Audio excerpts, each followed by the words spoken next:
받은 내 이름 기억하옵소서.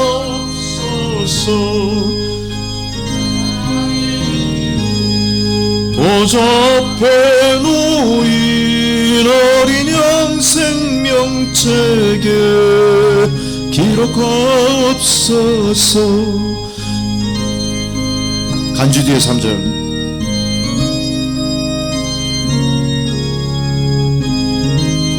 여기 저 생방송 돌아가나 좀 봐주세요.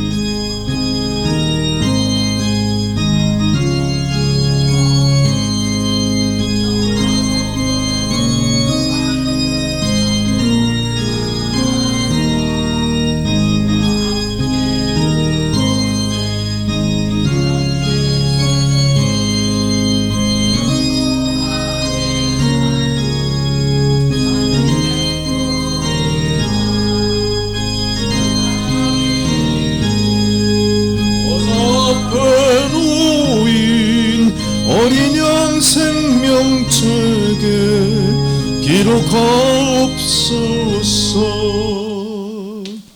아멘. 할렐루야.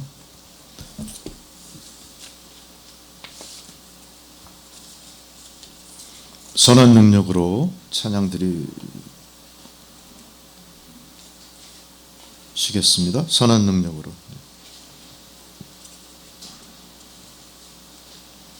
오늘은 선한 능력 생략하고요. 바로 예배 들어가겠습니다.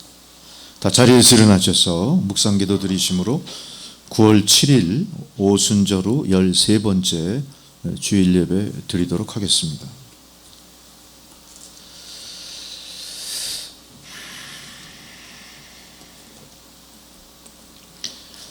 여호와께서 다스리시니 만민이 떨 것이요 여호와께서 그룹 사이에 좌정하시니 땅이 흔들릴 것이로다. 시온에 계시는 여호와는 위대하시고 모든 민족보다 높으시도다. 주의 크고 두려운 이름을 찬송할지니 그는 거룩하심이로다. 능력 있는 왕은 정의를 사랑하느니라. 주께서 공의를 견고하게 세우시고 주께서 야곱에게 정의와 공의를 행하시나이다. 너희는 여호와 우리 하나님을 높여 그의 발등상 앞에서 경배할지어다. 그는 거룩하시도다. 아멘. 할렐루야. 성부 성자와 성령 거룩하신 성삼위일체 하나님이시요 거룩한 주일을 저희가 기억하게 하시고 겸손하게 성전에 나와 주의 임재 앞에 엎드려 예배드리게 하심을 감사드립니다. 하나님 아버지, 저희의 몸과 마음을 지켜주시고 건강을 허락해 주셨기에 저희가 이렇게 예배할 수 있나이다. 성령님께서 저희 마음을 감동 주시고 성자 예수님을 구주로 믿는 믿음을 주셨기에 이렇게 하나님을 아버지라 부를 수 있게 되었나이다. 생명의 주관자가 되시는 하나님께서 저희의 코에 호흡을 두셨기에 신령한 찬송을 부를 수 있나이다. 주님께서 베풀어 주신 이 모든 은혜와 사랑을 가지고 정성껏 예배 드리오니 주여 이 예배를 받아 주시옵소서. 오랜 폭염에 시달려 지쳐버린 심신을 오늘 추슬려 주의 임재 앞으로 나와 예배 드리며 하나님 주시는 보혜사 성령의 능력과 새 힘을 공급받기를 소망하는 주의 성도들 한 사람 한 사람 주님 친히 그 자비하신 손길로 어루만져 온전케 하시고 건강 주시고 소망 주시고 성령의 능력으로 채워 주시옵소서. 우리의 삶을 오직 주님께만 의탁하옵고 또 하나님 주신 믿음 안에 소명을 예배를 통해 다시 마음에 되새기며 어두운 세상의 빛으로 죄악이 관영한 세상을 고치는 소금으로 성도의 본분을 감당케 하여 주시옵소서. 나라와 민족의 위기 앞에 우리가 하나님의 공의의 역사를 바라며 기도하게 하시고 또 믿음의 공동체 부흥과 다시 오실 메시아를 예비하는 이 교회의 사명이 다시 한번 주님 안에 무르익어 특별히 북한 선교를 위한 우리 남천교회의 모든 노력들이 보혜사 성령의 도우심을 통해 이제 열매로서 하나하나 연걸어가게 하여 주옵소서. 이제 우리가 가을의 문턱에 들어섭니다. 이제 우리가 세상 인생의 결실뿐만 아니라 우리 거룩한 주 성령의 역사 속에 영적인 믿음의 결실도 풍성히 맺음으로 인해 하나님께는 영광이요 우리의 삶 가운데 감사와 기쁨이 넘쳐나게 하옵소서. 주님, 지금은 예배의 첫 시간 연이 마치는 시간까지 주님께서 모든 것을 주장해 주시고 이 예배를 통해 주님 홀로 영광을 받으옵소서. 감사드리오며 예수 그리스도의 이름으로 기도드리옵나이다. 아멘. 찬송가 25장 부르시겠습니다.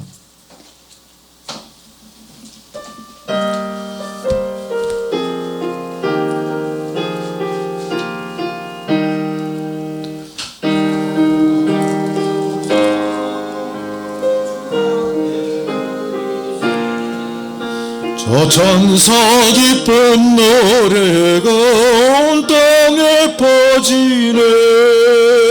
내 혼납게 여서 주 찬송하여라. 온 백성 죄를 속하신 만왕의 왕일세. 면류관 벗어서 주 앞에 들이세. 그 손과 몸의 상처가 영광 중 빛나네.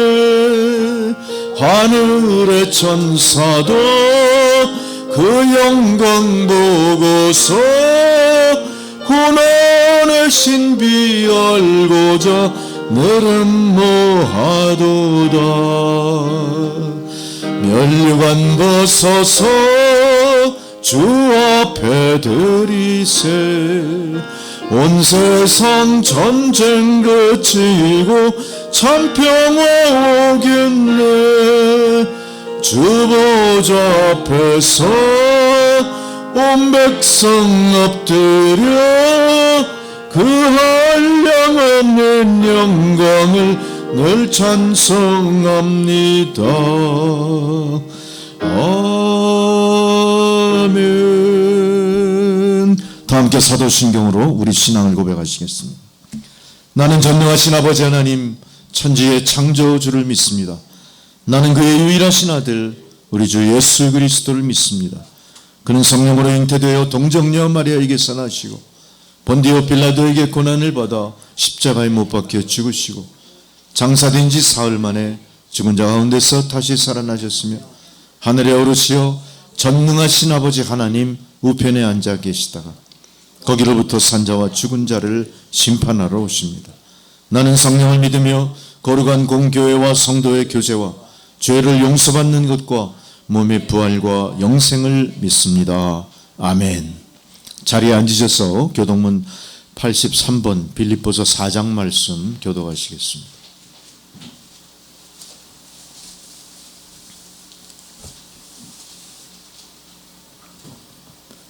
주 안에서 항상 기뻐하라. 내가 다시 말하노니 기뻐하라.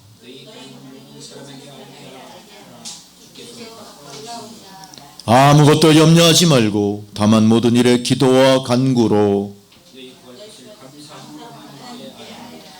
그리하면 모든 지각에 뛰어난 하나님의 평강이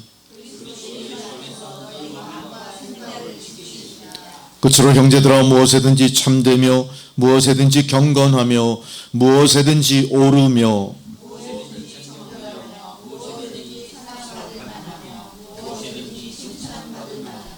무슨 덕이 있든지 무슨 기림이 있든지 이것들을 생각하라.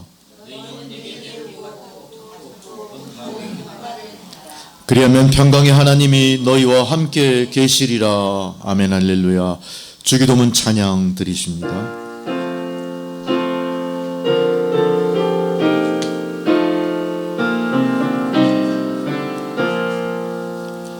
하늘에 계신 아버지 이름 거룩하사 주님 나라 임하시고 뜻이 이루어지다. 일용할 양식 주시고 우리들의 큰 죄 다 용서하옵시고 또 시험에 들게 마시고 악에서 구원하소서. 대개 주의 나라 주의 권세 주의 영광 영원히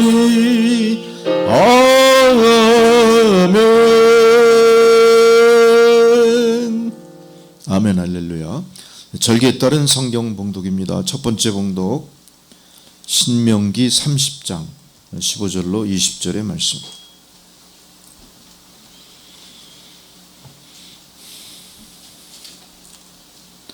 보라, 내가 오늘 생명과 복과 사망과 화를 내 앞에 두었나니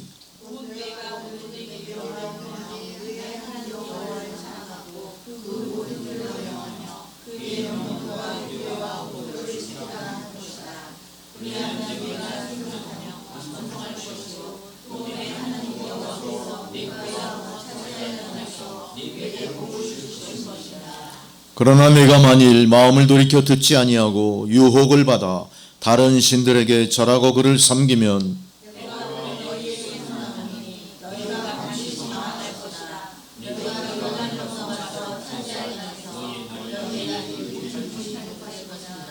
내가 오늘 하늘과 땅을 불러 너희에게 증거를 삼노라. 내가 생명과 사망과 복과 저주를 네 앞에 두었은즉 너와 내 자손이 살기 위하여 생명을 택하고 그의 말씀을 청정하며 또 그를 의지하라. 그는 내 생명이시요 내 장수이시니 여호와께서 내 조상 아브라함과 이삭과 야곱에게 주리라고 맹세하신 땅에 네가 거주하리라. 아멘. 할렐루야. 또 사도서관 봉독입니다. 빌레몬서 1장 1절로 7절의 말씀입니다. 신약성경 351페이지 빌레몬서 1장 1절로 7절 말씀.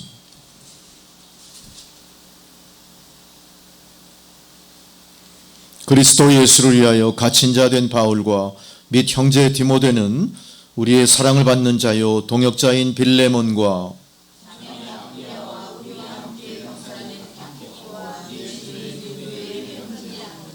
하나님 우리 아버지와 주 예수 그리스도로부터 은혜와 평강이 너희에게 있을지어다.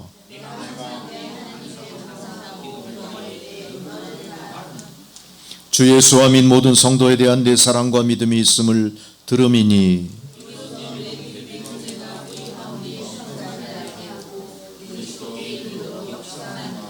형제여 성도들의 마음이 너로 말미암아 평안함을 얻었으니 내가 너의 사랑으로 많은 기쁨과 위로를 받았노라. 아멘. 할렐루야. 복음서의 봉독은 누가복음 14장 25절로 33절입니다.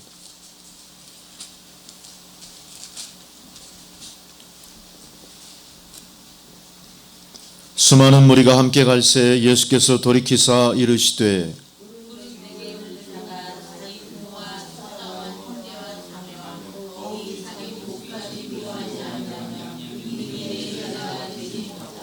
누구든지 자기 십자가를 지고 나를 따르지 않는 자도 능히 내 제자가 되지 못하리라.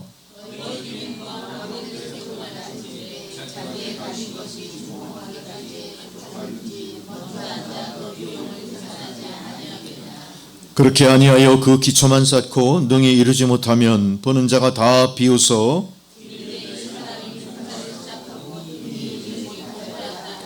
또 어떤 임금이 다른 임금과 싸우러 갈 때에 먼저 앉아 1만 명으로서 저 2만 명을 거느리고 오는 자를 대적할 수 있을까 헤아리지 아니하겠느냐.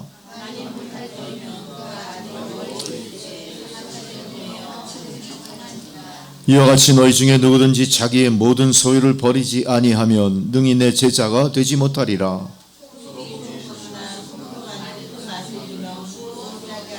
함께 있습니다. 땅에도 걸음에도 쓸데없어 내버리느니라. 들을 귀가 있는 자는 들을지어다 하시니라. 아멘. 할렐루야. 찬송가 304장 부르십니다.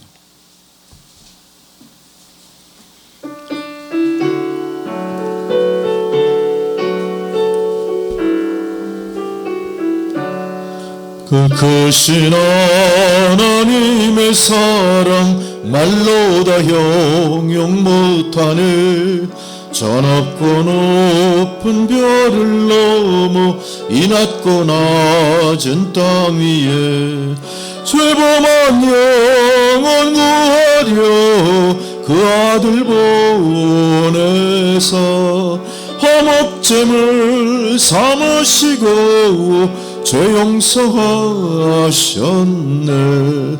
하나님 크신 사랑은 정량 다 못하네. 영원히 변치 않는 사랑 성도여 찬양하세.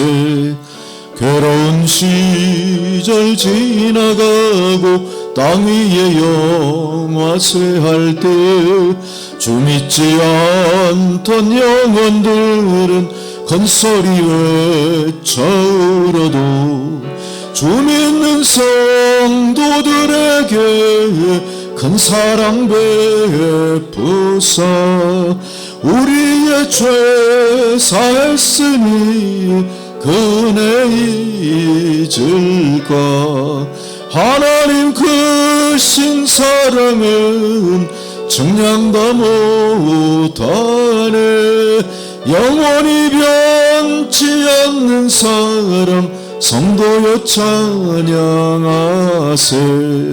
하늘을 두루마리 삼고 바다를 먹물 삼아도 한없는 하나님의 사랑 다 길어갈 수 없겠네.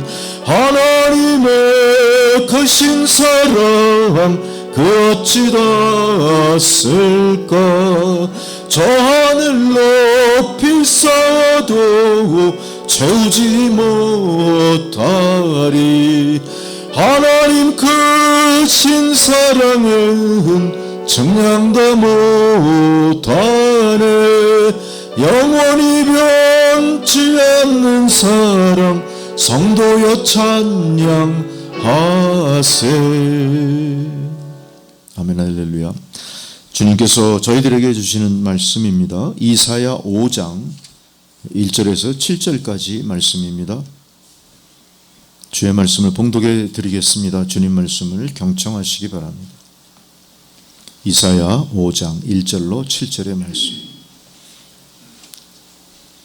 나는 내가 사랑하는 자를 위하여 노래하되 내가 사랑하는 자의 포도원을 노래하리라.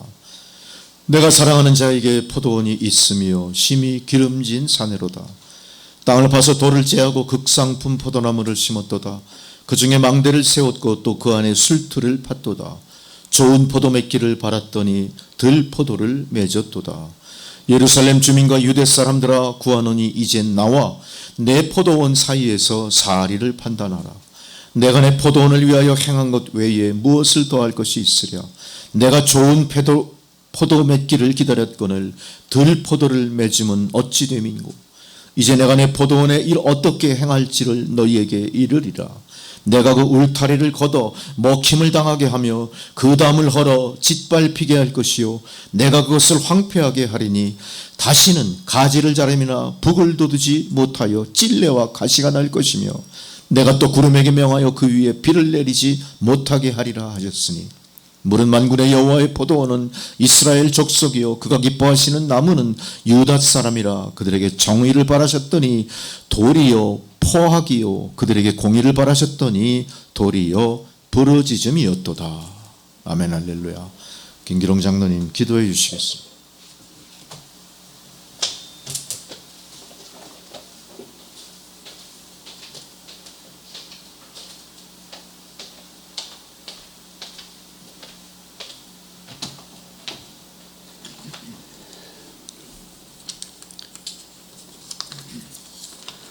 다 같이 기도드리겠습니다. 너희가 나를 택한 것이 아니요 내가 너희를 택하여 세웠나니 이는 너희로 가서 열매를 맺게 하고 또 너희 열매가 항상 있게 하여 내 이름으로 아버지께 무엇을 구하든지 다 받게 하려 함이라. 할렐루야.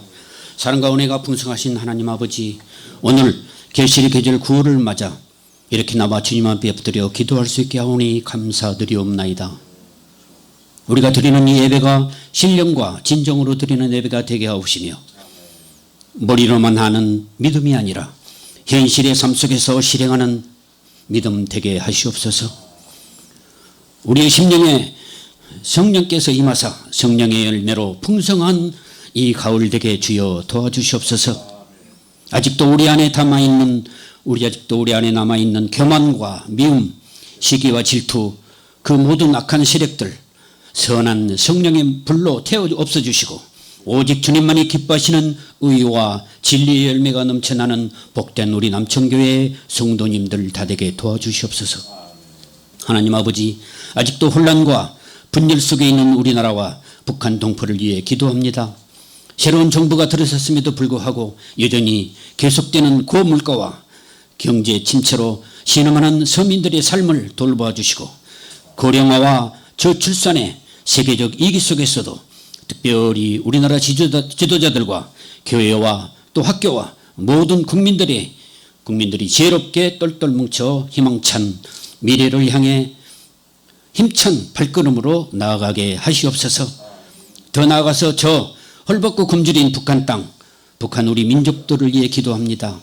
가난이 대대손손 이어져 세계의 최빈국으로 전락된 저 동토의 땅 위에 주 성령 함께하사 하루속히 공산당 독재 속에서 신음하는 북한 동포들을 구출하여 모두를 세계 10대 경제 대국으로 우뚝 선 자유 대한민국 체제로 통일되게 주여 도와주시옵소서.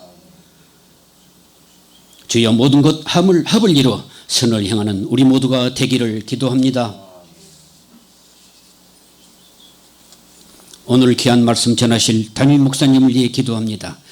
영육간에 강건함 주시고 피곤치 않게 하시고 말씀의 힘과 성령의 큰 복 주심으로 말씀을 선포하실 때마다 저희 남천교회 성도님들 심령 위에 큰 변화를 받게 하사 가정과 직장 또 하시는 사업 위에 큰 축복이 임하게 하시옵소서. 이제 계절의 순리에 따라 저희가 서서히 물러갈 것을 믿습니다. 이 풍요한 가을에는 우리 성도님들 더욱 전도하여 남천교회의 빈자리가 가득 채워질 수 있도록 주 성령 함께 하시옵소서. 또한 전 세계에 나가서 하나님 복음을 위해 헌신하시는 선교사님들과 윤기석 세남이 선교사 가족 위에 큰 복 내려주시옵시고 또 남천교회 위에 항상 찬양과 반주로 봉사 헌신하시는 조현 집사님, 조유정 권사님 늘 감사드리옵고 또한 보이지 않는 곳에서 보이는 곳에서 봉사하시는 권사님들, 집사님들 모두에게 건강의 축복 내려주시옵기를 간절히 바라옵고 이 모든 기도와 간구를 지금도 살아계셔서 역사하시는 예수님의 이름으로 기도드리옵나이다. 아멘.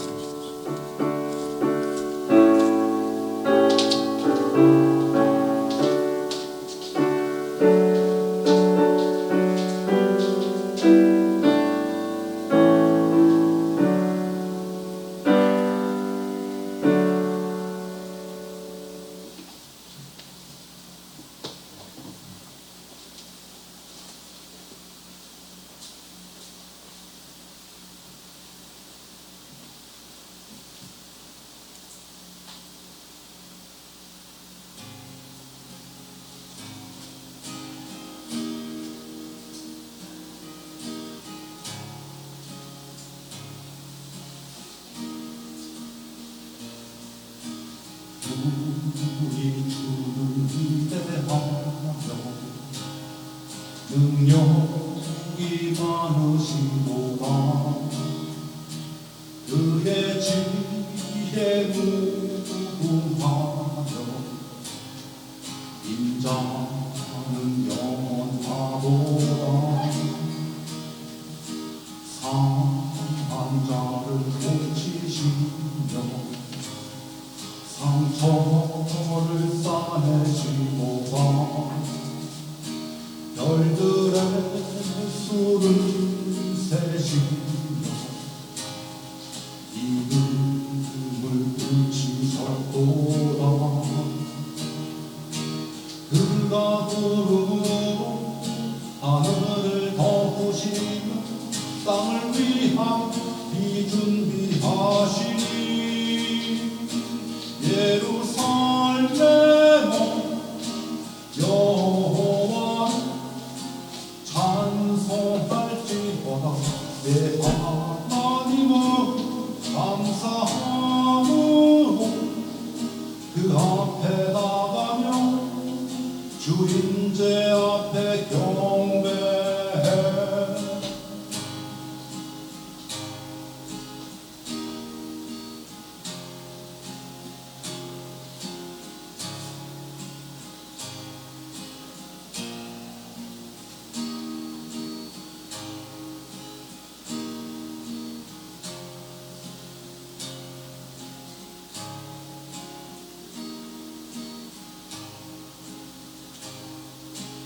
우리 주는 위대하며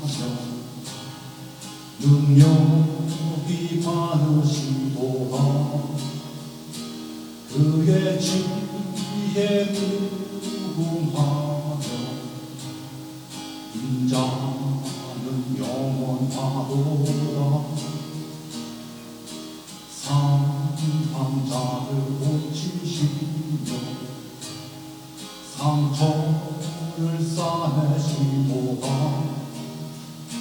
별들의 수를 세시며 이름을 붙이셨도다. 그가 구름으로 하늘을 덮으시고 땅을 위하여 비 준비하시니 예루살렘 여호와를 찬송할지어다. 내 하나님은 감사하고 그 앞에 나가며 주인제 앞에 경배해. 예루살렘 여호와를 찬송할지어다. 내 하나님은 감사하고 그 앞에 나가며 주인제 앞에 경배해. 주인제 앞에 경배해.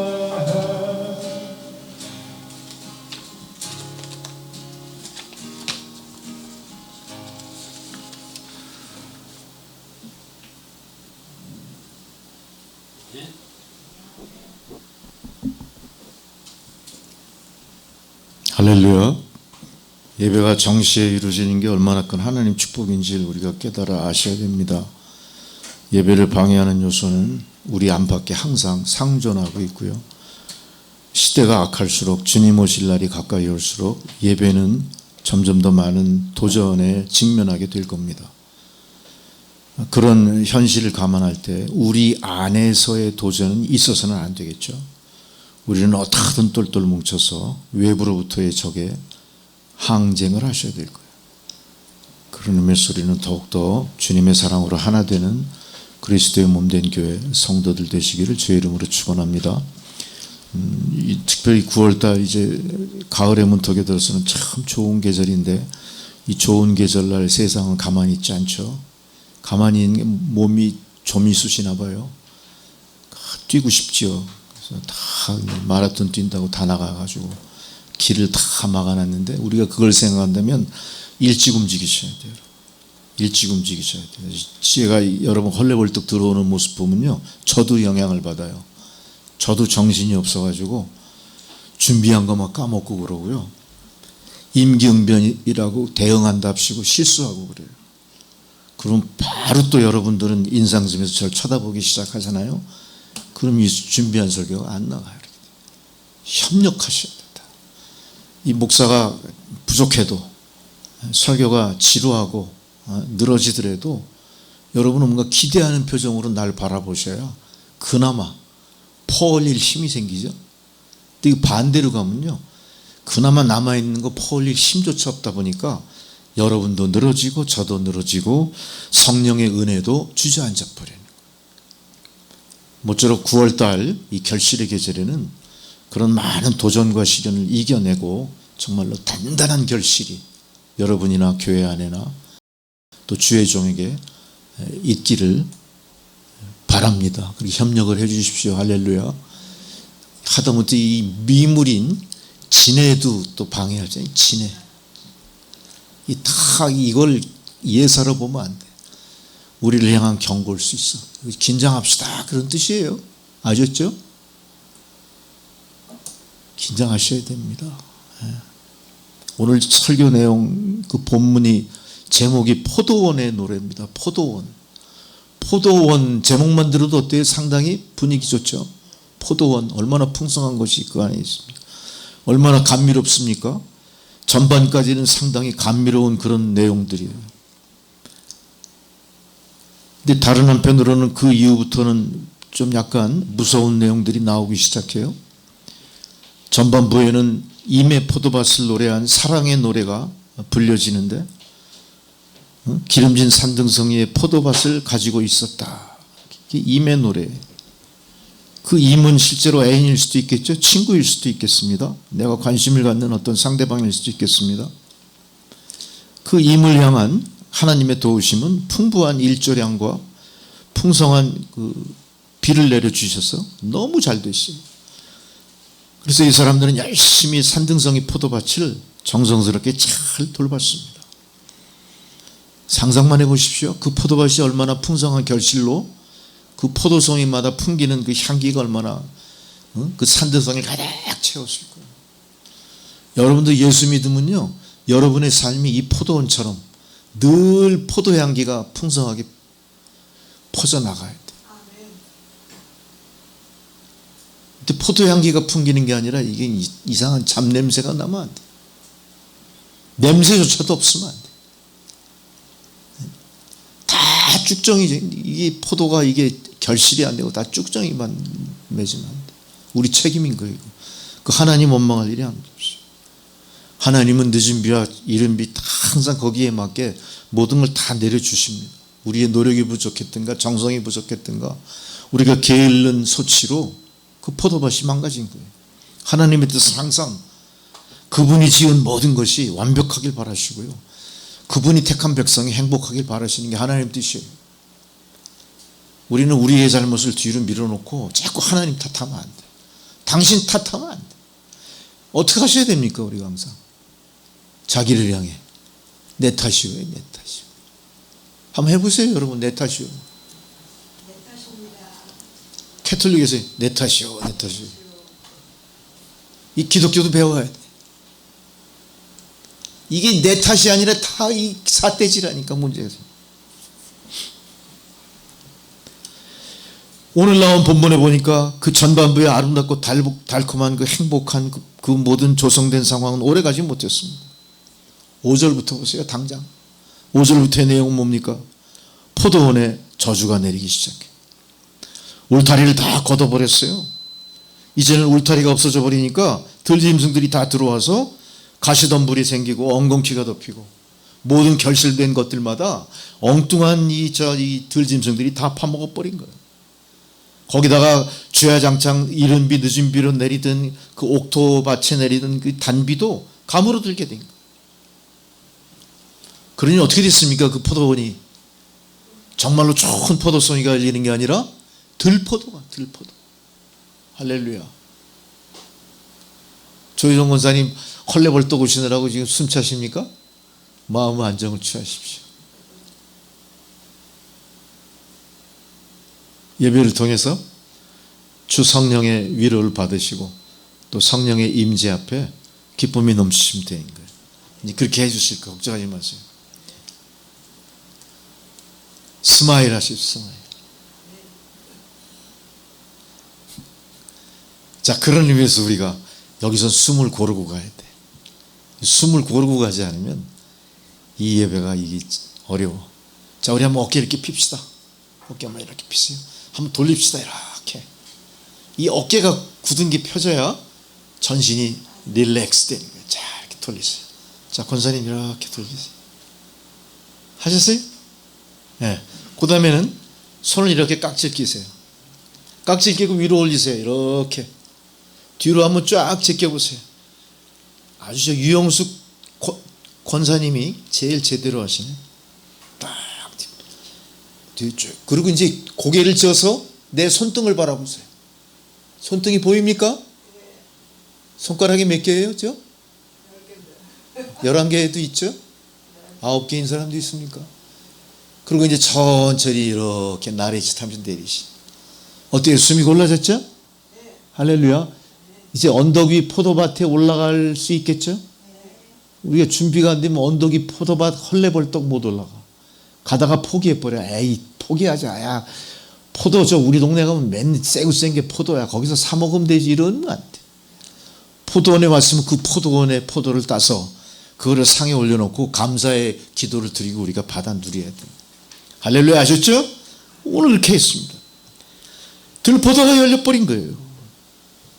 자, 이 내용에 대해서 오늘 이사야 선지자는 이 내용에 대한 설명을 우리에게 해주는 겁니다.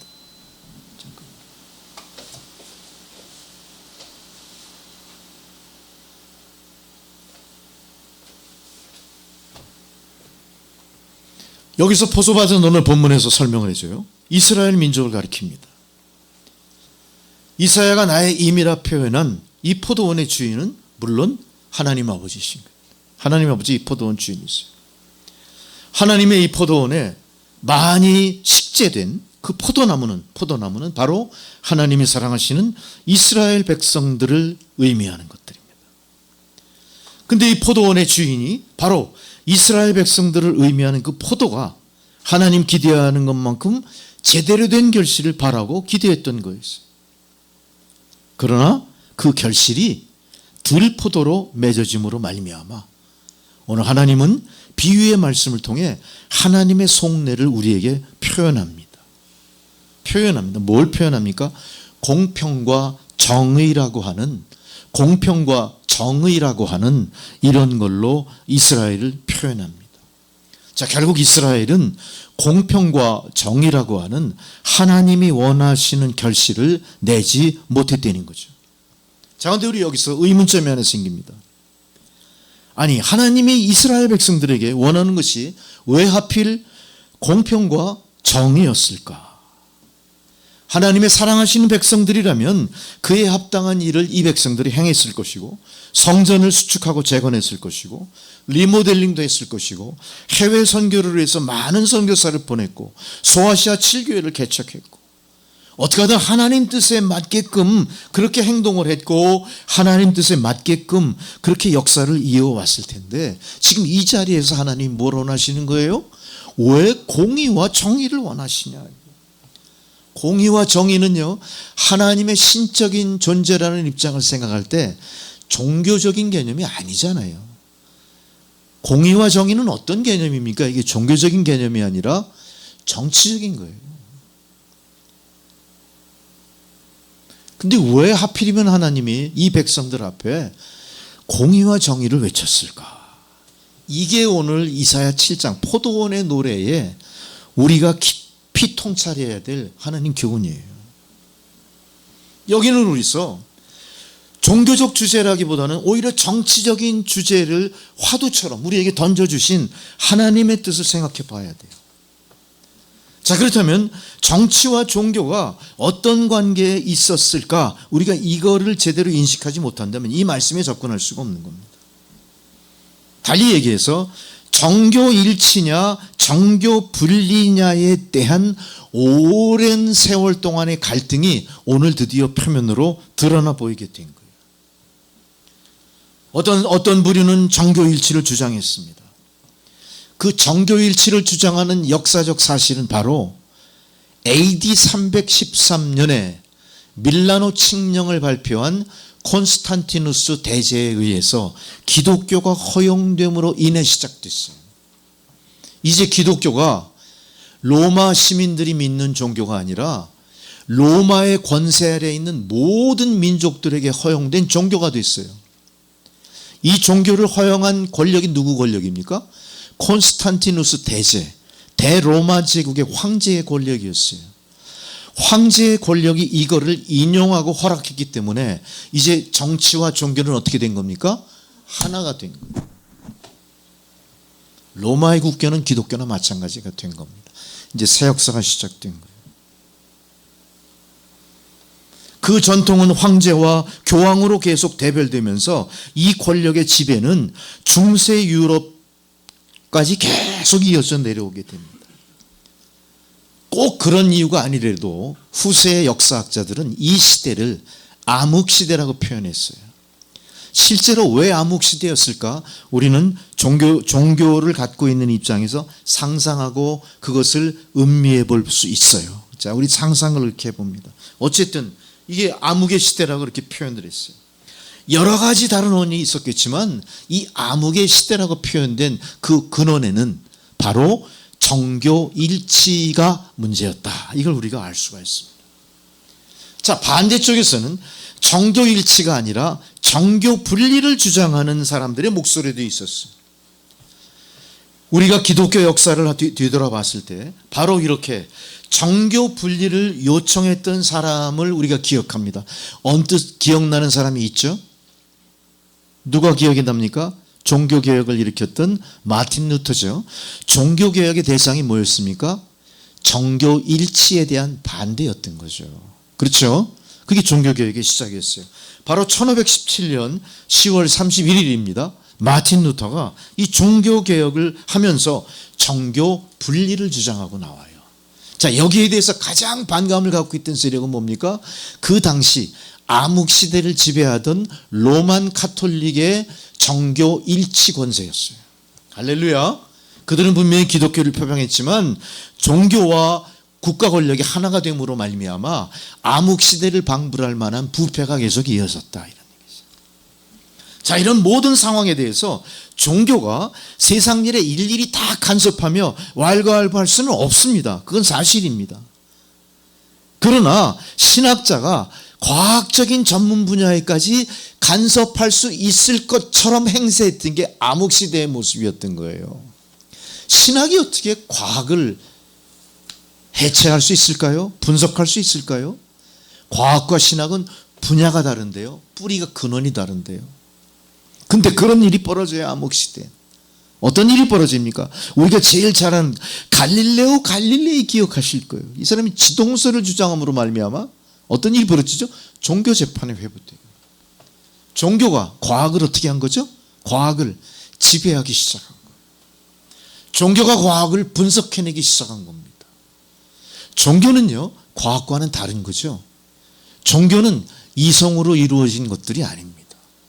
종교는 철저히 신적인 영향에 의해서 신적인 하나님의 행사가 이루어낸 결과가 종교인 건데, 이제 과학까지도 이 종교가 섭렵하려 들었던 겁니다.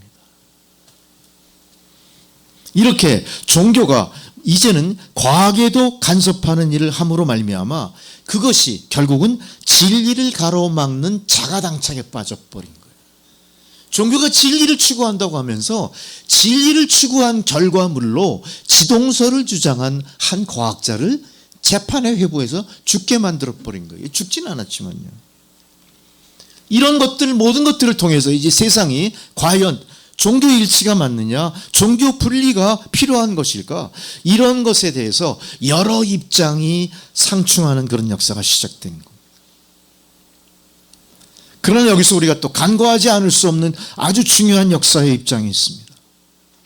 만일 루터의 입장을 따라서 종교와 정치가 완전히 분리가 되어버렸어요. 종교가 세상 일에 전혀 관여하지 않았습니다. 무슨 일이 벌어졌죠? 마틴 루터 이후에. 우리 기억하실 수 있는 게 있을 거예요. 상식적으로도 알 필요가 있죠. 히틀러의 나치즘을 종교가 어떻게 했습니까? 묵인해버렸어요. 그거는 철저히 종교와 정치가 분리되어야 된다는 마틴 루터의 종교개혁 정신에 의해서 영향을 받은 겁니다.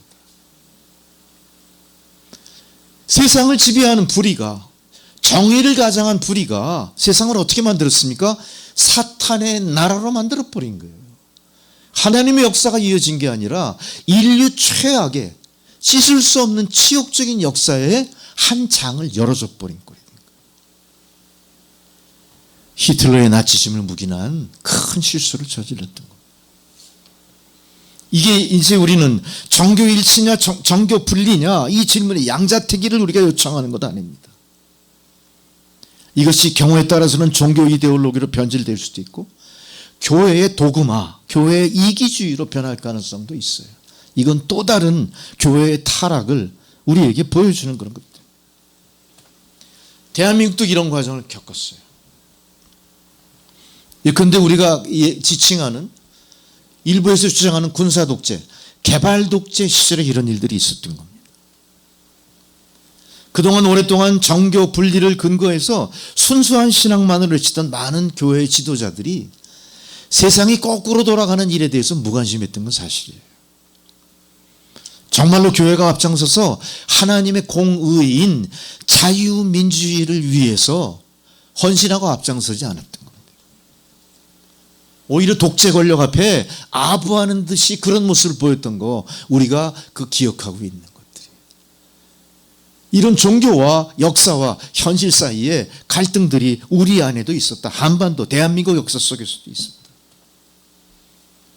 그 당시 순수한 신앙을 외치던 많은 교회 지도자들이 눈앞에 보이는 독재 권력, 눈앞에 보이는 비법적인 독재 탄압, 반민주적인 모든 행태에 대해서 별로 대답하지도 않았고 프로테스트하지 않았고 방관했던 기억을 우리 갖고 있습니다.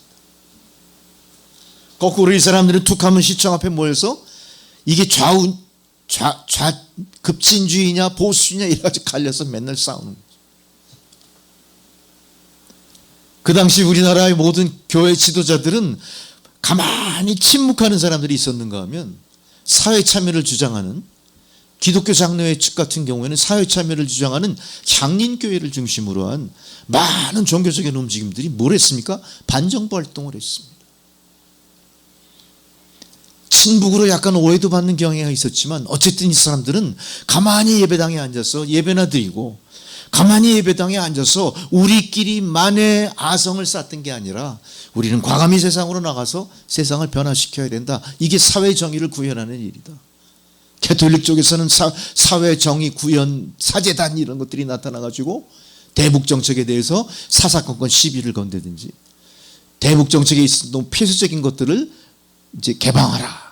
우리가 남북한 한민족인 거를 우리가 공동 선언하자. 뭐 이런 일 엄청나게 많아요. 실제로 정부가 허락하지 않았는데 방북을 해가지고 밀사를 파견하듯이 뭐 사람들을 신부도 막 거기 올라가요. 그럼 분명히 대한민국 실정법을 어긴 거죠. 또 학생도 막 보내고 그래요. 그런 일이 벌어졌었어요. 이렇게 향린교회의 사회참여 또 도시산업선교회 신분을 가장하고 들어가서 뭔가 우리나라 산업사회에 잘못된 걸 갖다 부각시키고 독재 권력의 그 잘못된 걸 갖다가 세상에 널리 알리고 이런 행동 많이 했었습니다. 반면에 이렇게 사회 정의를 구현하기 위해 애쓴 사회 참여하는 종교인들이 있었던 반면에 이것이 도가 지나쳐버리는 경우도 있죠. 어떤 일이 벌어집니까? 지금은 뭐 인권 신장을 요청하면서 뭐 무슨 뭐 페미니즘 뭐 이런 거 주창하고 또 지금은 뭐 큐어 축제, 동성애 축제 같은 거 막 다 권장하고 그래요. 그러니까 이게 지금 돌아가는 게 이게 건전한 정의 구현이 아니라 정의 구현이 왜곡돼서 자꾸 확산됨으로 말미암아 사람들에게 종교가 오염된 것이 아니냐, 종교가 종교 본연의 사명을 제대로 감당하는 거야? 하는 이상한 퀘스천 마크를 갖게 만들었어요. 점점 더 사람들은 종교에 대해서 신뢰감이 상실돼 갔습니다. 종교에 대해서 자꾸 정치적인 것이 너무 앞장서니까 종교의 순수성을 의심하기 시작하는 그런 풍조가 세상에 이제 뿌리를 내리기 시작하게 되니까 세상 사람들이 이제 더 이상 종교를 순수한 종교로 바라보지 않습니다. 종교의 집단을 특별한 이익 집단처럼 바라보는 경향이 생기게 된 거예요. 이제 사람들은 순수하게 종교를 바라보는 게 아니라 종교를 통해서 자기의 의지와 목적한 바를 구현해낼 수 있지 않을까 하는 또 다른 생각을 갖기 시작하는 거예요. 그 사람들은 교회 안에 들어와서 온전한 신앙인으로 발전하기보다는 교회의 구성원으로서 자기가 주장하는 것과 교회의 주장이 일치된 것을 보면서 감사하고 거기서 카타르시스를 얻고 거기서 목적 달성의 기쁨을 찾아내기 시작하는 거예요. 교회가 본질이 왜곡되기 시작한 거예요. 교회는 교회대로 순수한 신앙심만을 지켜나가는 것이 아니라 외부에서 그런 사람을 통해 들여온 이데올로기, 그런 사람들을 통해 들어온 왜곡된 사조, 그런 사람들을 통해 들여온 왜곡된 정치적인 주장 이런 게 교회를 혼란스럽게 하고 교회를 또다시 사분오열시키는 그런 상황까지 이르게 된 게 현재 교회의 모습이에요. 세상 사람들은 교회를 순수하게 바라보지 않습니다. 이제 하나의 정치적 목적을 갖고 있는 좌냐 우냐, 급진이냐 보수냐 이런 선상에서 종교를 바라보는 입장이 됐다는 겁니다. 기독교는 그런 의미에서 얻은 것보다 잃은 것이 훨씬 많은 현재의 모습이래요. 실제로 신학대학원 차풀 시간에 동성애를 갖다 주장하는 신학생들이 차풀 시간 예배 도중에 강단으로 플랜카드를 들고 뛰쳐나와가지고 동성애를 찬양한다, 동성애 허용하라, 이 데모까지 하지 않습니까? 이 대학원 예배에서 그 짓을 한, 지금 그게 현실이에요. 이제 우리는 신앙행위가 아니라 정치행위에 익숙한 교회, 정치행위에 아주 숙달된 성도들로 교회가 변질되어가는 모습을 보면서 정교분리가 맞느냐, 정교통합이 맞느냐에 대한 갈등을 새롭게 새로운 모습으로 바라보기 시작한 현재의 우리의 모습. 다시 본문으로 돌아갑니다. 본문의 시대는 기원전 8세기입니다. 우리와 전혀 상관없는 시간과 공간을 멀리 되돌려 놔야 될 기원전 8세기. 이때도 이사야 선지자를 통해 공평과 정의를 외치는 사람이 있었어요. 어찌 보면 지금의 우리 이 정치적인 상황, 우리 모든 교회의 현실과 너무나 비슷하게 맞아떨어져요. 놀랍지 않습니까? 대중들을 선동해서 자기의 정치적 이념을 확대하고 개인적인 이득을 얻어내려는 그런 부류들이 교회에 있다는 사실. 우리는 분명히 그럴 리가 없다고 얘기할 수 있어요. 우리 교회는 그런 교회가 아니니까. 또 내가 아는 기독교는 절대 그런 기독교가 아닙니다. 그렇게 말할 수 있을지 몰라요. 그렇지만 현실이 그런 거에 대해서 우리가 거기서 발뺌할 수는 없어요. 내가 아니래도 누군가가 그러고 있기 때문에, 남천교회가 아니래도 어떤 교회인가가 그러고 있기 때문에 우리는 바로 오늘 본문의 상황처럼 위기에 처한 것을 우리가 인식할 수 있다. 이거. 똑같은 단어라고 하더라도 이사야 당시의 정의와 지금 우리가 이야기하는 정의와 공평이 다른 걸까요? 엄청난 시간의 차이가 있지만 다른 걸까요? 같을 뿐 아니라 오히려 더 선명하게 우리에게 더 필요한 공의와 정의의 개념이 오늘 우리 가슴에 다가오는 것을 여러분은 느껴야 되는 거예요. 그거를 인식하셔야 그게 여러분의 입장에서 정교 분리가 맞는지 정교 통합이 맞는지에 대해서 제대로 입장 정리가 되고 접근을 시작하게 된다 이겁니다. 자, 그럼 이 당시 기원전 8세기 이사야 선지자를 통해 왜 그런 상황이 조성이 됐을까? 그 당시 시대 상황의 가장 최고의 강국은 아수르 제국이었습니다. 너무나 막강한 힘을 갖고 있던 그 아수르 제국 시대에 그 당시 이스라엘은 그 당시에 남유대와 북이스라엘로 분리되어 있었어요. 마치 지금 우리나라가 어떻게 됐습니까? 남북한으로 갈린 것과 비슷한 상황이에요. 주변에 막강한 강대국 제국들이 포진해 있어가지고 완전히 포위된 영국이에요. 우리나라가 지금 어떻습니까? 세계 최강국이 다 우리나라 둘러싸고 있어요. 몇백 년의 우리의 후손들은 지금 우리가 이사야 시절에 되돌아봤듯 그런 거 뒤돌아보겠죠? 어떻게 상황이 전개될지 모릅니다만 어쨌든 주변에 많은 작은 나라들이 생존을 위해서 어떻게 하냐? 아수르 제국과 맞서서 주변 작은 나라들이 합종연행을 하는 거예요. 동맹을 맺는 거예요. 어떻게 하든 살아남으려고. 아수르가 워낙 강렬하니까. 작은 나라들이 서로 동맹을 맺은 거예요. 그 연합전선 속에 참 공교롭게도 남유다가 빠졌어요. 바로 이사야 선지자가 있는 이 나라가 그 연합에서 빠진 거예요. 이게 어떻게 된 겁니까? 선택을 잘한 건가요? 못한 걸까요? 어쩌면 지금 우리의 정치적 상황과 너무나 똑같아요. 어쨌든 이사야 선지 당시에 남유다가 작은 나라들이 연합해서 아수르와 대항할 때 웬만하면 거기 낄 것 같은데 안 끼었어요. 빠졌어요. 이런 일을 갖다 묻고 할까요? 작은 나라들이 연합해 있는데 야, 너 우리 편 아니네. 야, 네가 어떻게 지금 아수르 편이 될 수 있어? 말도 안 돼. 그러면서 작은 나라의 연합이 바로 남유다의 서울, 그 당시 예루살렘을 공격해버려요. 그 당시 바로 남유다의 왕이었던 아하스, 기억하십시오. 아하스. 어떻게 했을까요? 우리가 아수르 편에 섰는데 이 위기에서 우리를 모른 척할 거야, 이렇게 된 거예요. 그렇죠? 자, 아수르라는 나라를 의지해서 작은 나라의 군사동맹에 빠졌는데 지금 공격을 당했지 않습니까? 어떻게 한 거예요? 아수르한테 우리 도와줘, 그렇게. 당연히 도와줘야겠죠. 그 와중에 공교롭게도 신기하게 이스라엘이 북이스라엘, 남유다로 둘로 갈라져 있다고 그랬죠. 아수르에 맞섰던 북이스라엘은 멸망해버려요. 거꾸로 작은 나라 동맹 속에 있었던 북이스라엘이 먼저 망해버리는 거예요. 반면에 남유다는 이 아수르와의 군사동맹 덕분에 생존할 수가 있었던 겁니다. 대신 어떤 일을 했을까요? 아수르가 내가 너희를 구해줬으니 이제 어떻게 해야 되죠? 아수르의 남유다는 속국이 되어야 되니까. 속국이 됐다는 표시를 제일 먼저 하는 게 뭘 합니까? 조공을 바치는 거예요. 조공을 통해서 당신들에게 나는 절대 복종합니다. 이렇게 된 거예요. 이때 이사야는 어떻게 했을까? 남유다 왕 아하스가 아수르에게 원군을 요청하라고 했을 때 사실 이사야는 반대했어요. 크게 반대했어요. 이사야는 나라의 운명을 아수르 같은 제국에 맡기지 말고 우리는 하나님만 바라봅시다 이렇게 했던 거예요. 자, 이사야는 어떤 사람입니까? 선지자잖아요. 하나님 잘 아는 사람이잖아요. 이 나라의 운명을 강국의 손에 맡길 게 아니라 대대로 이스라엘을 선택하시고 도우시는 하나님께 맡겨야 맞다. 할렐루야. 뭘 얘기한 거예요?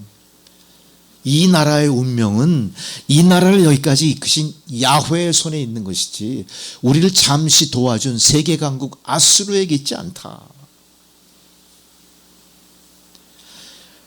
이사야의 입장에서는 야훼 하나님의 뜻이 더 중요했습니다.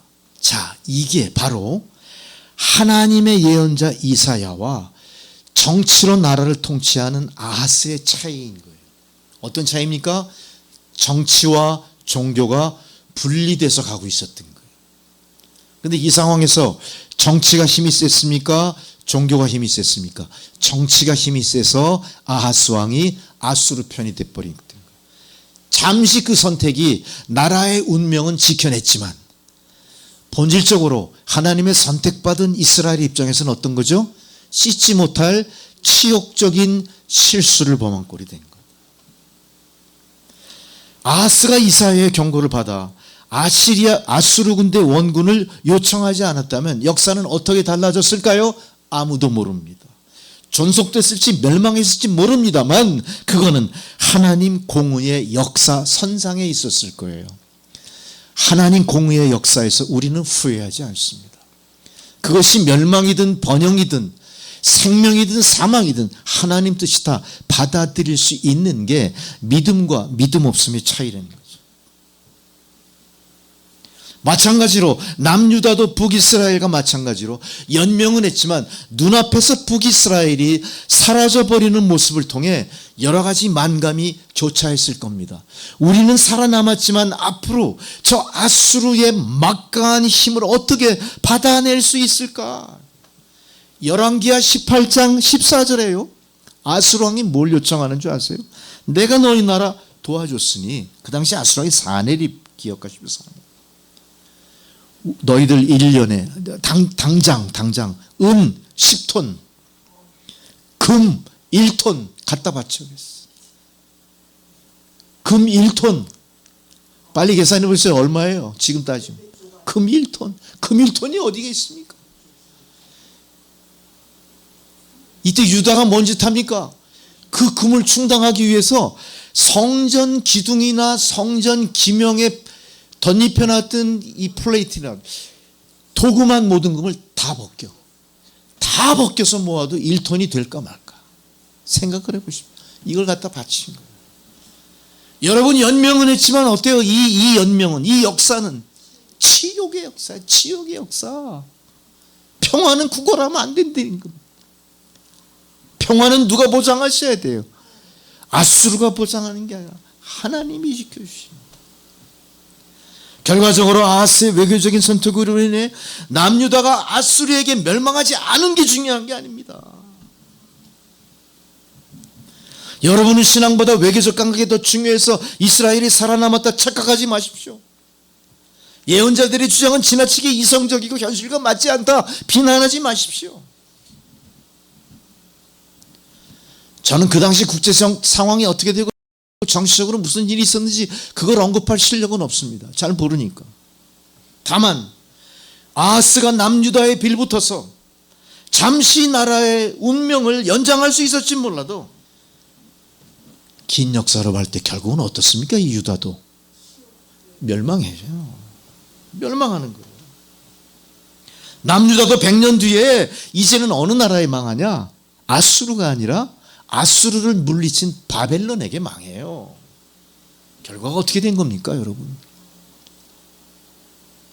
뭐 한 번 선택이 평생을 좌우한다 그럴 수 있어. 10년인가? 뭐예요, 그게 뭐? 여러분, 이 나라 이 민족의 잘못된 선택은요, 창례가 없는. 여기서 더 중요한 것은 개인이 아닙니다. 그것은 나라와 민족입니다. 운명을 걸고 앞으로 전개될 이 나라의 민족을 생각한다면 우리는 예언자의 메시지를 받아들이는 게 맞습니다. 우리는 눈앞에 유연하고 유창하고 지혜롭고 발빠른 외교력으로 얻는 이득보다는 하나님께서 여기까지 돌보시고 보호하신 하나님의 사랑의 날개 아래 거하는 것을 감사한 마음으로 여기고 받아들이는 여러분의 신앙이 이 나라 이 민족의 수수만년 장래의 역사에 더 필요하다는 사실이에요. 이사야는 오늘 그런 모든 것을 예언자의 메시지로 포도밭 비유로 말씀해 주고 계신 거예요. 포도밭에 포도송이를 거두지 못하고 들포도만 가득한 포도밭, 더 이상 쓸모가 없으니 갈아버릴 수밖에 없는 겁니다. 여기서 포도송이가 상징하는 게 바로 공평과 정의를 얘기하는 거예요. 공평과 정의가 없는 세상은 갈아엎어야 됩니다. 공평과 정의가 보장되지 않는 국가는 겉껍데기 국가인 겁니다. 그건 국가가 아닙니다. 그 뒤에 섭정하는 또 다른 검은 손에 그 좌지우지하는 권력에 이 나라 민족의 미래가 향배가 달려있다는 사실이에요. 우리는 그런 국가 권력 세계를 지배하는 어둠의 세력에 국가의 명운을 맡길 게 아니라 이 나라를 여기까지 보호하지 하나님께 맡겨야 마땅하지 않겠습니까? 이게 바로 오늘 말씀이 우리에게 주시는 예언자의 메시지 속에서 얻는 교훈이라는 겁니다. 7절 하반절에 이렇게 나옵니다. 공평을 기대하셨는데 유혈이 웬 말이며 정의를 기대하셨는데 아우성이 웬 말인가? 공평과 유혈, 정의와 아우성, 서로 대립되는 단어들의 반복을 통해 우리들에게 더 강조하는 것. 일종의 성경 말씀의 레토릭을 동요하는 것. 공의를 히브리어는 미슈파트라고 하면 유혈은 미스파흐. 야, 참 이 히브리 말은 신기한 게 많은 거예요. 미슈파트가 공의인데 공의에 반대되는 유혈은 뭐예요? 미스파흐. 메모하시면 여러분 나중에 또 써먹어요. 미슈파트는 공정한 법의 구현이고 미스파흐는 법질서가 파괴된 혼란을 이야기하는 거예요. 또 다른 정의라고 하는 히브리어는 뭐가 있습니까? 츠다카. 정의가 사라진 아우성뿐이 세상은 츠다카가 아니라 츠아카. 츠다카와 츠아카가 어때요? 같은 말인 것 같잖아요. 그러나 그게 상반되는 두 가지 단어. 발음은 비슷하면 정반대의 의미. 하나는 아우성이요, 하나는 정의란 얘기예요. 우리는 정의를 찾을 겁니까? 아우성뿐이 세상을 만들어갈 겁니까? 여기서 이 단어의 여러 가지 내포된 의미를 통해 남유다의 근본 문제가 뭔지를 우리가 알 수가 있었던 거예요. 남유다의 근본 문제는 뭡니까? 그 나라가 외교가 정치가 행정이 지도자가 잘못돼서 그렇게 된 게 아니라는 거죠. 뭡니까? 나라의 시작과 끝을 잃어버린 것 때문에 그런 거예요. 그 나라가 어떻게 조성됐으며 어떻게 여기까지 왔으며 하나님의 뒤틀어남이 신탁 통치를 받아 하나님이 사사건건 간섭하시고 도우시고 여기까지 왔어요. 출애굽도 하나님이 완성해 주신 그 은혜 받은 백성들이 그거를 까먹은 결과 어떻게 되느냐? 미슈파트가 미스파흐 유혈이 당자하게 된 거예요. 하나님의 공의가 유혈로 우리 앞에 나타난 거예요. 여러분, 우리 대한민국은 절대 하나님의 공의가 유혈로 나타나게 해서는 안 됩니다. 하나님의 공의로 조성된 교회가 서로 싸워서는 안 됩니다. 이 교회 저 교회가 싸워서도 안 되고 이 단체 저 단체가 싸워서도 안 될 것이고 개교회 이기주의 때문에 교회가 분열되는 일은 절대로 있어서는 안 될 것입니다. 아모스 예언자는 그 당시의 상황을 이렇게 또 이야기합니다. 너희가 바치는 번제물과 곡식제물이 나는 조금도 달갑지 않다. 나는 너희들이 바치는 살찐 제물은 보기도 싫다. 거들떠 보기도 싫어. 그 시끄러운 노랫소리를 당장 멈춰라. 검은 것 가락도 귀찮다. 다만 내가 원하는 것은 정의가 강물처럼 흐르게 하여 서로 위하는 마음이 개울처럼 넘쳐 흐르게 하라. 아모스 5장 22절에서 24절에 그렇게 얘기하잖아요. 공의가 강물처럼 흐르게 하라. 이거는 우리가 지향해야 될 교회의 모습이고 우리가 지향해야 될 가정의 모습이고 공동체의 미래고 바로 대한민국의 미래가 이렇게 돼야 되는 겁니다. 할렐루야. 우리는 종교 외식에 앞서서 종교를 하나의 형식으로만 추구하고 근본은 하나님으로부터 멀리 떨어져 있는 이율배반적인 모습, 표리부동한 그런 죄에서 벗어나 이제는 종교가 사회 정의를 위해서도 바른 소리를 낼 수 있어야 돼요. 들보도를 맺게 한 현실에 대해서 깊이 지적할 수 있어야 돼요. 잘못됐다고 얘기할 수 있어야 돼요. 여러분 개인의 신앙이 잘못됐다고 얘기할 수 있어야 돼요. 저 성도의 신앙이 잘못됐다고 얘기할 수도 있어야 돼요. 무엇이 정의인가 그렇다고. 왜 이사야 선지를 통해 이렇게 정의를 외치겠습니까? 이사야 선지자는 정치가가 아닙니다. 그는 정치적 이념을 앞세우고 정치적인 어떤 기득권을 쟁취하기 위해서 정의를 외친 게 아닙니다. 그것은 오직 하나님의 관심을 대변할 뿐이었습니다. 놀랍게도 하나님의 관심은 사랑도 아니고 용서도 아니고 뭐였다고요? 이스라엘 백성들 앞에 이사야를 통해 정의를 원한다 이렇게 말씀하셨어요.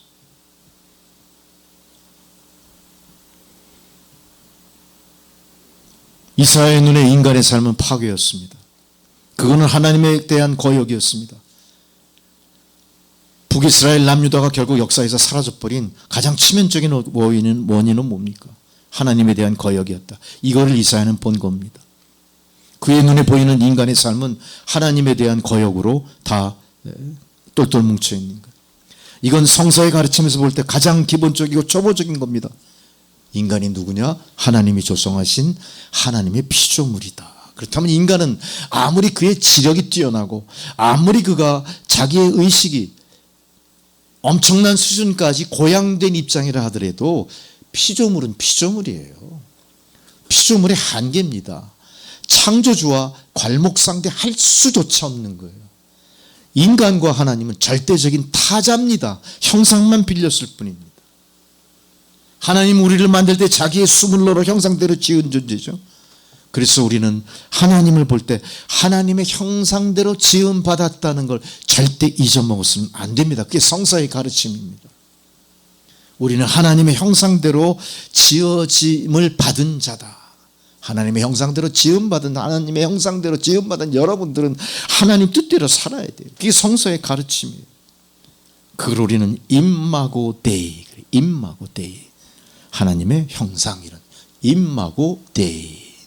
이 임마고 데이는 어느 경우에도 훼손될 수 없고 훼손당할 수 없습니다. 이거는 천부적인 인권을 이야기합니다. 천부적인 하나님의 간섭을 이야기합니다. 천부적인 하나님의 책임을 이야기합니다. 이 세상 어떤 권력이나 세력도 그것을 왜곡할 수 없어요. 빼앗을 수 없습니다. 바꾸갈 수 없어요. 그러나 세상 정치 권력은 끊임없이 임마고 데이를 바꾸려고 그래요. 조절하려고 그래요. 훼손하려고 그래요. 그게 인간의 역사였던 겁니다. 바로 그런 인간의 역사의 결과가 북이스라엘과 남유대의 멸망으로 역사에 기록이 되어 있지 않습니까? 이제 우리는 드디어 깨닫습니다. 임마고 데이는 우리가 지켜나가야 될 하나님의 세상을 지으신 최고의 목적이었다. 이 사회가 공의로워하고 정의로워야 하는 이유는 뭐냐? 임마고 데이를 지키기 위해 필요한 거다. 아셨죠? 정의와 공의가 왜 필요하다고요? 하나님의 형상이 훼손되지 않게 하기 위해서. 결론이 나왔습니다. 이제. 왜 하나님이 이사야를 통해 경고하셨을까? 임마고 데이, 하나님의 형상대로 지어놓은 모든 것들, 그 법칙이, 그 현상이 조금도 변화되지 않게 하기 위해서, 온전히 보존하기 위해서 하나님이 필요하신 거고 우리가 지켜나가야 될 우리 신앙의 목적이 됐다는 것. 이제 여러분 동의하시죠?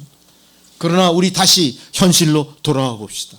우리의 현실은 너무나 임마고 데이의 하나님 뜻과 동떨어져 있다는 사실을 우리 기억하셔야 됩니다. 정교 분리냐 정교 일치냐를 뛰어넘어가서 얼마나 많은 세상에 그 영향을 종교가 받아들였고 그 종교가 받아들이는 영향이 하나님의 선하신 뜻에 의해 해결된 게 아니라 아직도 미제인 채로 종교가 쌓고 있는 거예요. 이거 어떡하실 겁니까 우리가? 이거 해결하셔야죠. 한국 사회가 앞으로 어떤 방향으로 가야 되느냐.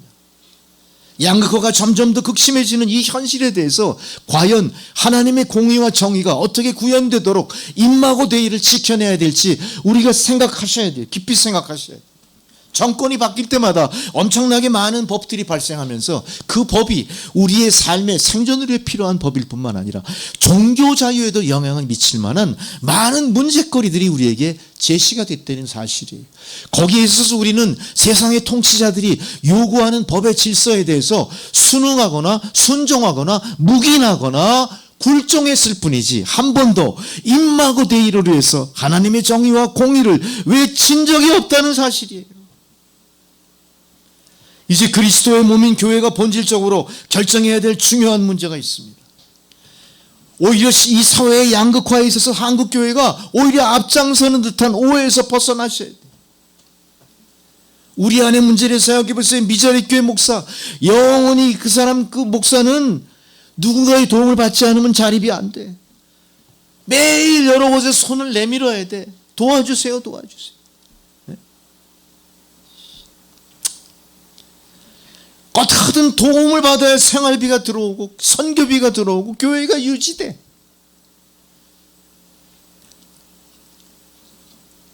그런 거에 여러분 관심이 없죠. 관심이 없죠. 그러나 헌금이 넘쳐 주체 못하는 교회는 너무 많아. 그 넘치는 헌금으로 하나님 영광을 위해서 이 사회 양극화를 방지하는 일을 위해서 세상에서 소외된 사람을 구제하는 일을 위해서 사용합니까? 안 한다는 거예요. 미전의 교회 목사는 게으르고 능력이 없어. 네가 고생 좀 하고 정신 똑바로 차려야 될 거야. 그런 소리 하죠? 그런 소리 하고 있어요. 좋아요. 다 들어요. 그래서. 한국교회는 지금 교회 일치라는 교회의 본질이 교회의 정의가 근본적으로 다 훼손당하고 있습니다. 이것이 언제 복귀될지에 대한 아무 저것도 없어요.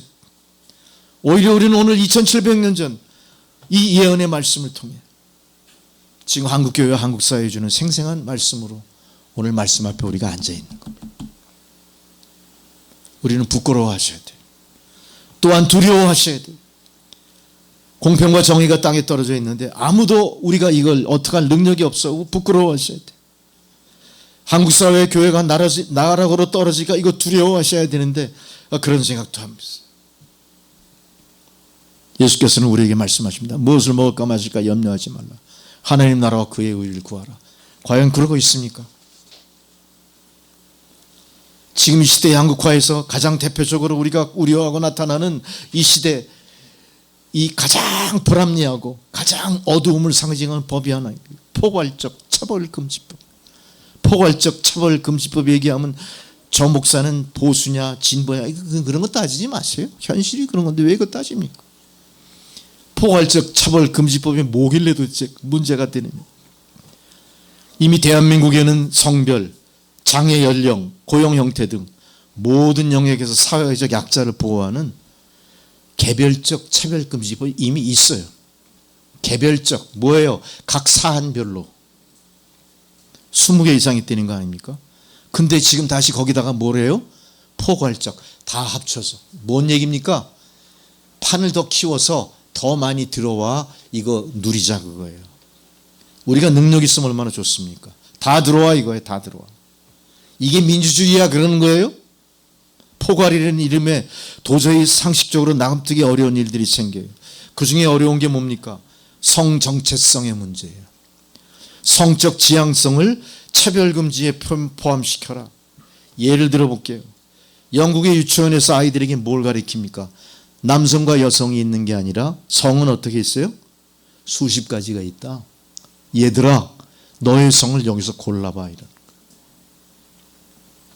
또한 동성애 권장 교육을 어떤 학부모가 반대했어요. 어떤 학교가 반대했어요. 거부했어. 동성애 권장 교육을. 또 동성애 축제를 반대했어. 근데 이 사람들을 교내 감금시켜. 교내 감금. 동성애 권장교육 거부한 학교를 문 닫았어.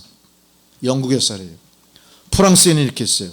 학생들은 엄마 아빠라는 용어 사용을 법적으로 금지시켰습니다. 엄마 아빠 소리 못해요. 뭐라고 부릅니까? 엄마 아빠를. 부모 1, 부모 2. 이게 동성애자들을 위한 인권보호예요. 포괄적 차별금지법이 선포되면 우리도 똑같이 해야 돼요. 카나다의 예입니다. 아이들에게 낙태 권장 교육, 동성애 장려 교육을 카나다는 하고 있습니다. 공식적으로. 낙태 권장해요. 가임기에 있는 애들은 너희 낙태해. 죄가 아니야. 만일 부모가 그걸 반대하면 어떻게 될까요? 양육권 뺏겨요. 양육권 박탈. 더 이상 부모와 자식이 아니에요. 선진국에서 일어나는 현실에 믿을 수 없는 이 포괄적 차별금지법 현재 사례. 우리나라에도 있었어요. 미용학원 원장이 트랜스젠더 수강생 여자 화장실 이용하게 해주십시오 그랬어요. 트랜스젠더 원래는 남자였죠. 이게 여자가 됐다고 나 여자 화장실 들어갈래 그랬어요. 저 원장이 어때요? 남은 여학생들 입장을 생각해야죠. 징그럽잖아? 징그럽까? 기괴한 거지 기괴. 응? 이 남자 새끼가 갑자기 화장실 그래가지고 이 학원 이 원장이 안 된다 그랬더니 민원이 들어갔어. 그랬더니 이 학원 원장을 상대로 그 트랜스젠더가 소송 제기했어. 700만 원 나왔어. 벌금. 이 학원 나머지 여학생들 거기 계속 다닐 수 있을 거야. 맨날 트랜스젠더 이게 뭐예요 도대체. 법은 한번 세워지면 폐지하기 쉽지 않습니다. 이거는 진보냐 보수냐 이슈가 아니에요. 인간의 근본의 질서가 깨지는 것들이고 하나님이 세상을 조성하신 천지창조의 법에 정면 위배하고 도전하는 것. 하나님께 도전한 인류의 미래는 장래가 있을까요? 여러분 이 모든 풍조가 말세가 얼마나 가까웠는가를 보여주는 것이고 우리는 왜 그 어둠의 역사에 편승하려 합니까? 정신 똑바로 차리고 아수르에 복속했던 유대인들이 당했던 수모를 생각해 본다면 잠시 우리가 안정차일 수 있을지 몰라도 결과적으로는 하나님 진노의 채찍 앞에 다 부서진다. 잘 생각하셔야 됩니다. 지금 우리가 여기 붙느냐 저기 붙느냐의 선택의 문제가 아니라 우리가 하나님이 보호하시고 여기까지 인도해 주신 그 은혜의 백성이냐 은혜의 백성을 스스로 포기하고 거부하고 떠나 사탄 지옥의 자식이 될 것이냐 확실한 것을 우리 하셔야 됩니다. 여러분 기도하셔야 됩니다. 이 나라의 여성과 아동과 가정과 나라의 근본을 지키는 일이 바로 하나님의 정의와 공평하신 공의가 하수처럼 흐르는 나라를 회복하는 일이 있습니다. 여러분 우리는 어떻게든 하나님이 조성하신 이 아름다운 포도원에서 다시 참 포도 열매를 수확하셔야 됩니다. 어떻게 하실 것인가? 각자 결단하십시오. 참 포도나무로 하나님께 영광 돌리고 우리의 삶 가운데 기쁨과 감사가 흘러 넘쳐나기를 주의 이름으로 축원합니다. 할렐루야. 기도하시겠습니다. 공의의 하나님의 역사가 우리의 소망이 되게 하시고 빛이 되게 하여 주옵소서. 예수님의 이름으로 기도드렸습니다. 아멘. 봉헌송 94장 봉헌송으로 드리겠습니다.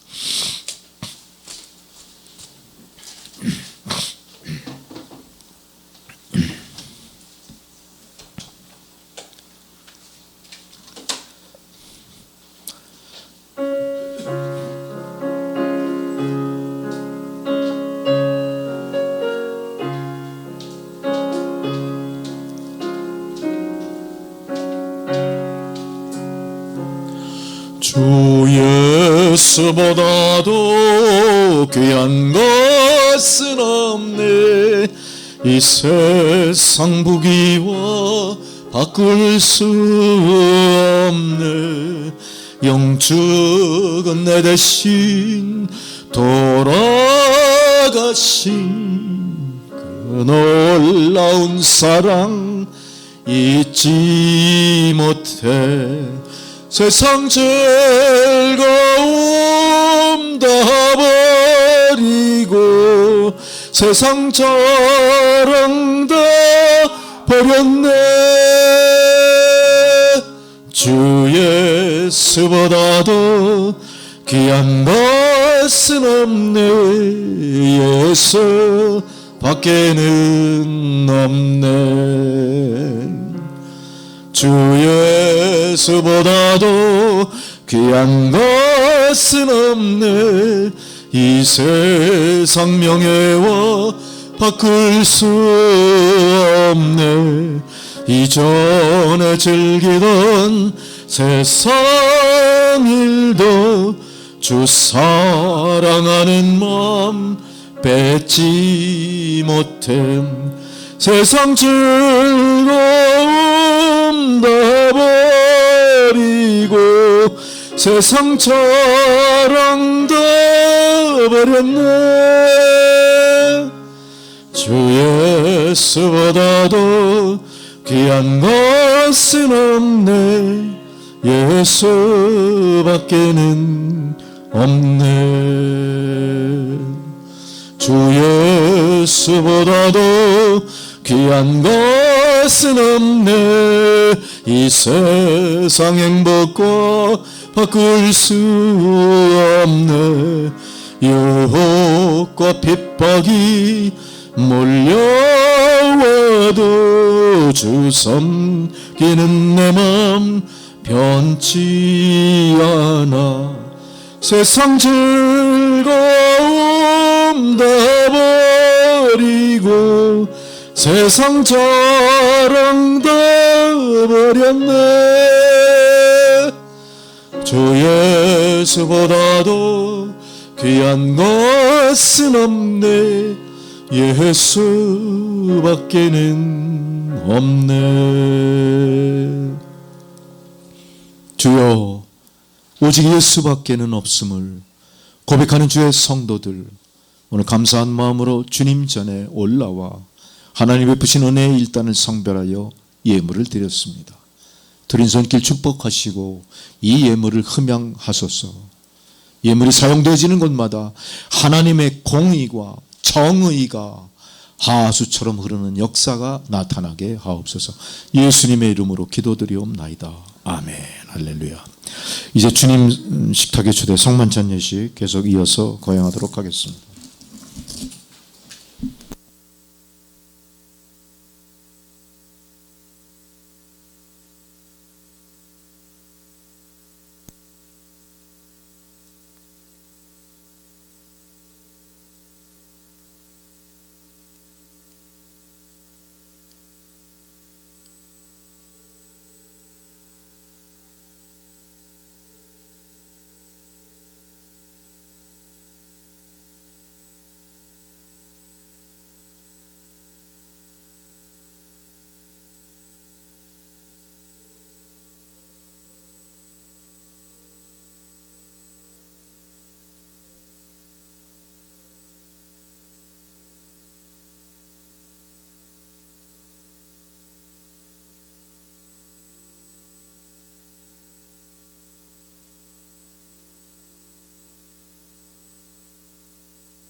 그리스도께서는 자신을 희생하여 평화를 이루고 하셨으니 여러분은 다 함께 그리스도의 몸을 이루고 우리는 서로 지체가 됩니다.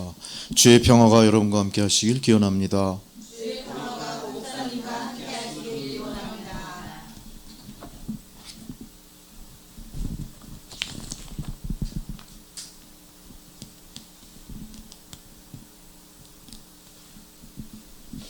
거기서 순서질 하나 갖다 주실래요? 제가 순서질 잘못 찍은 것 같아요.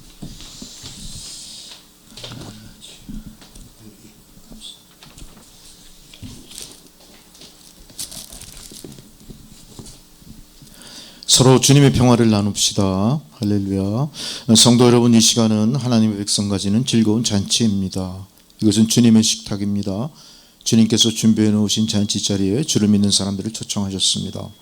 누가복음에서 부활하신 주님께서 제자들과 함께 식탁에 둘러앉으시고 떡을 들어 축복하시고 떼어 제자들에게 주시니 제자들의 눈이 열리고 예수님임을 알게 되었습니다. 주님을 향해 우리의 마음을 엽시다. 우리 주 하나님께 감사를 드립니다. 다 함께 우리가 참회의 기도를 묵상으로 드리시겠습니다. 주 아버지, 예수를 용서하여 주옵소서. 참회의 기도를 받으소서.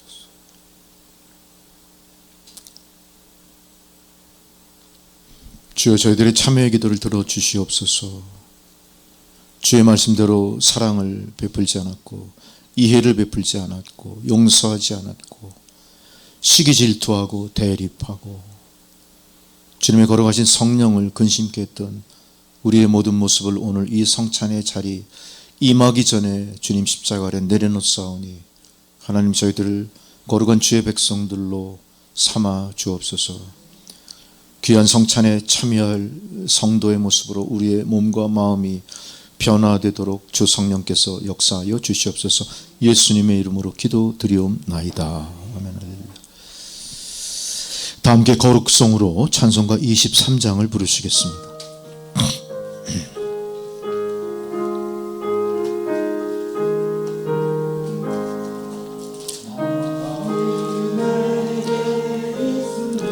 그 입 떠가지고 내 구주 주신 은총을 늘 찬송하겠네. 내 은혜로신 하나님 날 도와주시고 그 크신 영광 늘 입혀 달게 하소서. 내 주의 귀한 이름이 날 위로하시고 이 귀의 음악 같으니 참 희락되도다. 내 죄의 권세 깨뜨려 그 결박 푸시고 이 추한 마음을 비로소 고정케 하셨네. 아멘.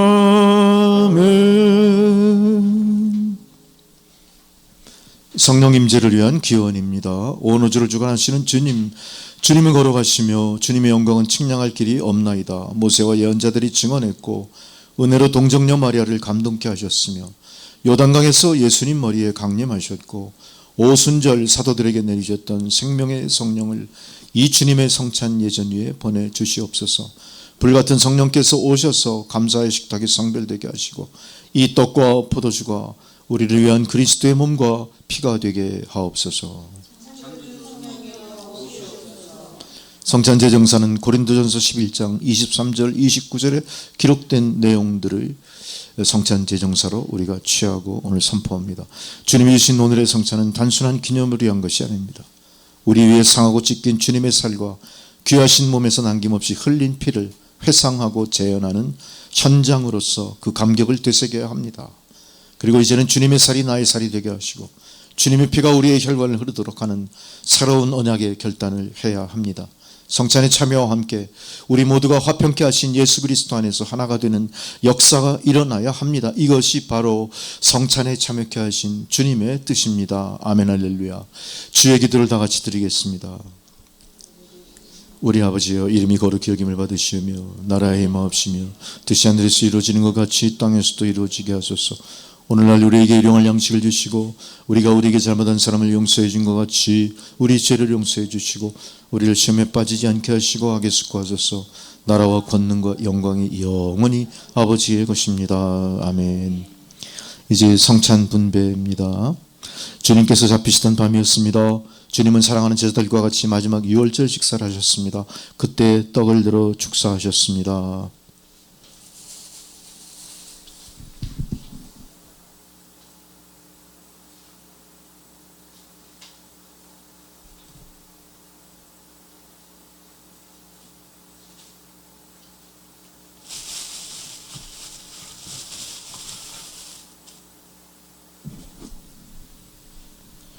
떡을 들어 축사하시며 이것은 너희를 위하여 상하고 찢긴 내 몸이다 받아 먹으라 명령하셨습니다. 이제 주님의 명령대로 주의 떡을 함께 받겠습니다. 이제 주님의 떡을 받으시고 우리를 위하여 상하신 주님의 살을 깊이 생각하십시오. 그리고 진심으로 드리는 감사와 함께 이걸 드십시오.